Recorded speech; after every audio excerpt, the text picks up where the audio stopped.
বর্তমানে নাস্তিক পাড়ার নাস্তিকরা ওরা তো দারুণ আনন্দিত, কারণ বিশ্বনন্দিত মুফাসসির তাকে তো খতম করে ফেলেছি আমরা তো সফল হয়ে গেছি না।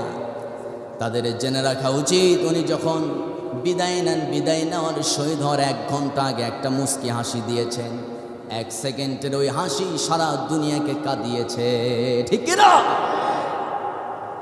ওই হাসি প্রমাণ করে দেয়, ওই হাসি বিজয়ের হাসি। কারণ উনি যখন 14 বছর ইউসুফ আলাইহিস সালামের সুন্নত পালন করছিলেন, সে অবস্থায় উনি স্পষ্ট বুঝতে পেরেছেন, আমার পরিবর্তে, আমার অবর্তমানে বাংলার জমিনে লক্ষ লক্ষ মুফাসসির তৈরি হয়ে গেছে নাস্তিকদের ধোলাই করার জন্য, মানুষকে সরল সঠিক পথ দেখানোর জন্য। মুফতি আমির হামজা, মিজানুর রহমান আজহারি আর মামুনুল হক রাই যথেষ্ট, ঠিক কিনা?